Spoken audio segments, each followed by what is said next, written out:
Bonjour à tous et à toutes, je me présente, je m'appelle Philippe Passebois, je suis dirigeant au Sporting Club Saint-Pierre-du-Mont Football.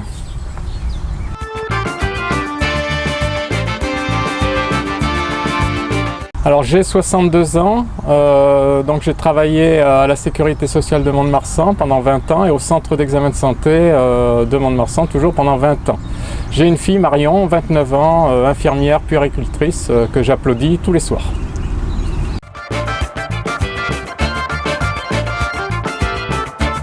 Alors je fais toujours beaucoup de sport, la course à pied, je fais du vélo, j'ai comme passion également la lecture, le cinéma et donc je prends depuis 3 ans des enseignements de bouddhisme.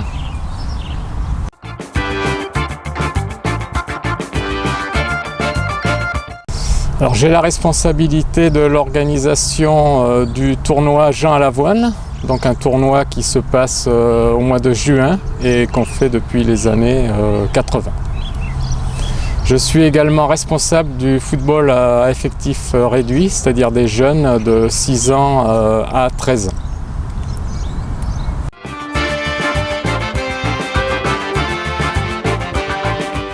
Alors j'ai eu ma première licence à l'Étoile Montoise en 1968. J'ai été poussin, donc 2 saisons poussin, puis après pupille. En pupille, deuxième année, j'ai évolué chez les minimes et ensuite je suis parti au Stade Montois. Au Stade Montois, donc j'ai fait mes 2 années minimes et ensuite j'ai dû arrêter pour des problèmes de santé. Et j'ai repris ensuite ma carrière, si on peut dire, à Saint-Pierre-du-Mont. Donc c'était en 1978 jusqu'en 1983. Donc là en 83 je suis parti avec René Toy, l'entraîneur, l'ancien entraîneur de Saint-Pierre-du-Mont qui était devenu entraîneur à l'Étoile Montoise. J'ai fait une saison et la deuxième saison en 85, donc je me suis fait un arrachement ligamentaire qui a mis fin à cet épisode. Et j'ai terminé ma carrière de 87 à 93 au Sporting Club Saint-Pierre-du-Mont Football.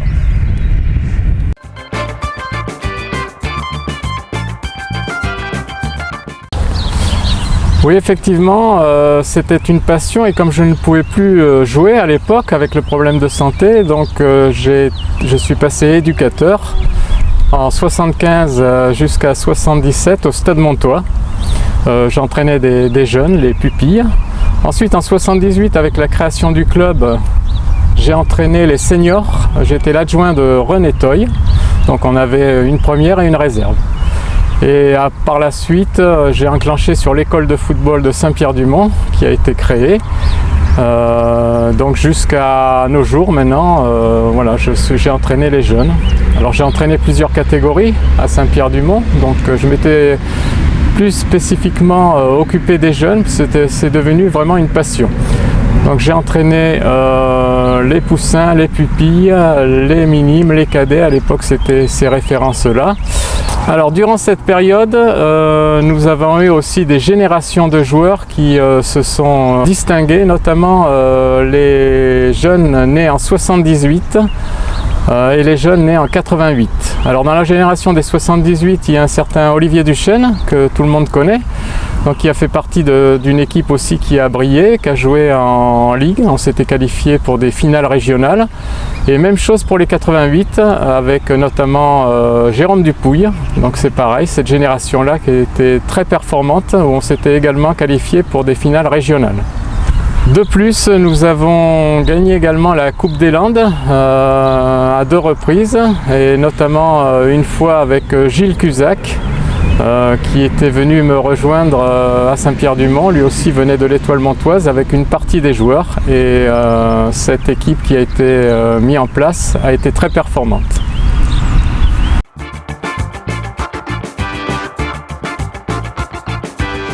Oui, tout à fait. Alors la passion du football m'est venue très jeune, dans les années 65-66, année où le FC Nantes était champion de France. Donc j'étais passionné par ce club et sa façon de jouer, et notamment par son avant-centre Philippe Gondet, avec qui je correspondais, qui m'a envoyé la tenue du FC Nantes.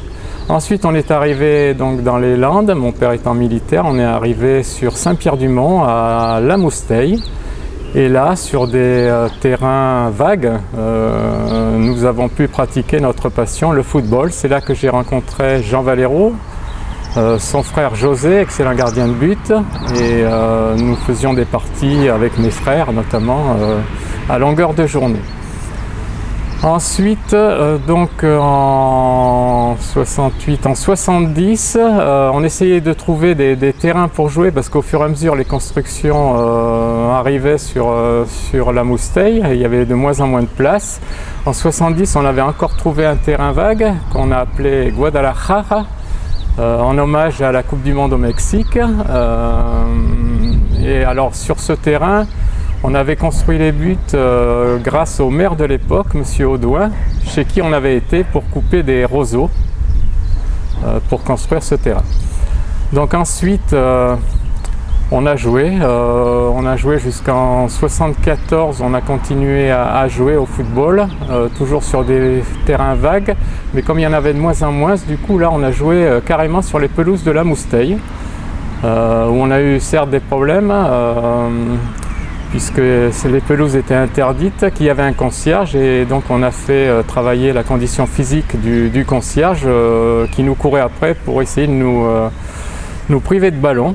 Donc on a perdu beaucoup de ballons effectivement, mais on a continué, on était vraiment décidé à faire quelque chose, et comme on sentait que ça devenait compliqué, on a décidé d'aller voir le maire, M. Audouin, et savoir s'il pouvait faire quelque chose pour nous qui étaient fans de football. Donc le maire nous a reçus gentiment, on était une bande de jeunes, on avait entre 14 et 16 ans maximum. Donc il a souri, il nous a écoutés très poliment, et à la fin il nous a dit écoutez, c'est bien d'avoir des projets, mais il faut que vous trouviez un adulte qui organise un peu tout ça. Et à la Mousteille venait d'arriver René Toy, qui entraînait à l'époque l'Étoile Montoise, et on lui en a parlé de notre projet. Il était hyper intéressé. On faisait des réunions chez lui pratiquement tous les soirs, et ça a abouti sur la création du club de Saint-Pierre-du-Mont. On a mis en place les premiers statuts du club, et on les a déposés à la préfecture. Donc ça a été après en 78, mais juste avant, pour lancer l'équipe, on a créé une équipe corpo avec des anciens joueurs. Il y avait des anciens joueurs du Stade Montois notamment qui sont venus nous rejoindre, notamment des joueurs comme Brett Nacher, Vaca et d'autres qui venaient d'autres clubs aussi. La volonté de René Toy, c'était le jeu, le beau jeu, et il était vraiment pour ça, et c'était un entraîneur qui était en avance sur son temps. Beaucoup de football plaisir à l'époque, bien que le physique comptait énormément, mais voilà, il y avait du jeu, des passes, c'était vraiment très, très agréable.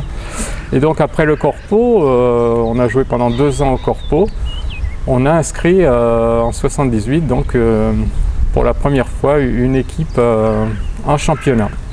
On jouait sur le terrain de la piscine à l'époque, on a joué pendant plusieurs saisons.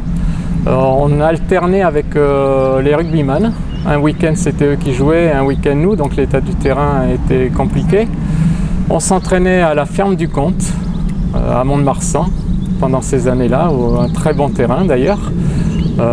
Par la suite est arrivée cette magnifique plaine de Menace, et on a pu intégrer donc, les matchs ici. Donc notre premier président, Joël Berthaud, qu'on avait connu à la Mousteille en tant que joueur, puisqu'il a joué un petit peu aussi avec nous, avait une philosophie bien précise du football, c'est-à-dire que lui, il n'imaginait pas qu'il puisse avoir une première, une réserve. Tout le monde devait être capable de jouer dans les deux équipes. Pour lui, le football, c'était vraiment égalitaire, que tout le monde se ressemblait.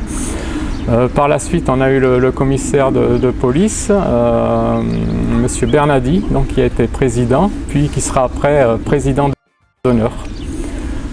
Voilà, toute cette période a été très très importante. Alors des petites anecdotes aussi, c'est qu'on avait un effectif, un peu réduit, et il était arrivé au président Bernadi, qui travaillait au commissariat, de nous amener un joueur qui avait été incarcéré pour des petits délits pas bien graves, mais qui ne pouvait pas jouer avec nous le dimanche. Et il avait été le chercher et l'avait fait sortir pour jouer le match, et l'avait raccompagné lui-même ensuite à la prison de Mont-de-Marsan. Voilà, c'était pas bien grave, mais on avait besoin de lui. C'était un très bon joueur, un peu caractériel, mais un bon joueur. Ensuite, eh bien, le football a continué à évoluer. L'école de football est arrivée donc en 80-81. Il y avait à l'époque, c'était une équipe cadet qui a commencé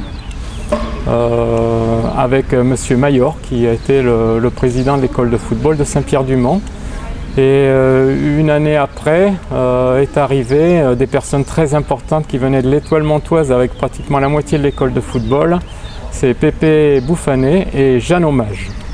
Ça a été vraiment une révolution pour Saint-Pierre-du-Mont, parce que c'était vraiment très important d'avoir une école de football.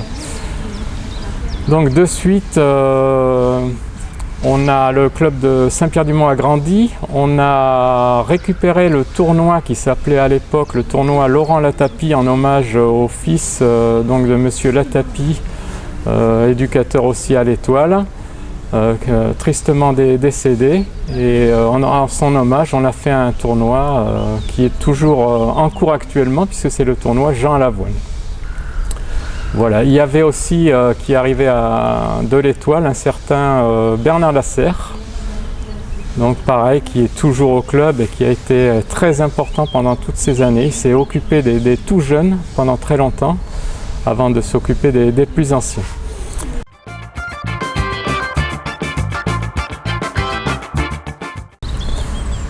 Alors j'ai un souvenir marquant de ces débuts d'année au Sporting Club de Saint-Pierre-du-Mont en tant que joueur. On avait un effectif très réduit et pas assez de joueurs pour jouer dans les deux équipes. Donc on avait trouvé une combine, c'est de faire jouer 2 matchs à certains joueurs. Et nous avions décidé donc de partir avec un autre joueur, Michel Choquet, qui sera président aussi du club par la suite. Donc faire un match à l'extérieur. On devait aller à Villeneuve-de-Marsan. Il avait une très belle voiture comparée à la mienne. C'était une Mercedes, donc on était parti avec lui, jouer avec la réserve, et 5 minutes avant la fin du match, on était toujours habillés. On était reparti vite fait pour arriver à Saint-Pierre-du-Mont à l'heure, pour pouvoir jouer également avec la première. Donc on faisait 2 matchs dans l'après-midi. Voilà, on avait une grosse condition physique à l'époque, mais surtout on manquait beaucoup de joueurs.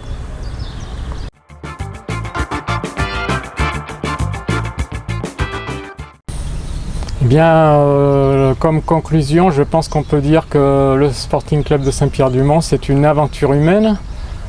C'est un continuum de personnes aux multiples talents. Et c'est comme dans les séries télévisées, il y a toujours des épisodes en cours, ça ne s'arrête jamais. Ça fait penser un peu à ces petites séries interminables. Voilà, et ce que j'espère toujours, c'est reprendre le football avec tout le monde, vous retrouver sur les terrains, avoir des supporters, retrouver la chaleur humaine et toute l'aventure qu'on peut avoir, les repas, etc. Voilà. Je voudrais avoir une petite pensée pour Maryse et Jean-Bernard. Maryse qui a perdu son papa, Jean-Bernard qui a perdu sa maman. Voilà, je vous souhaite une bonne continuation à tous, à bientôt.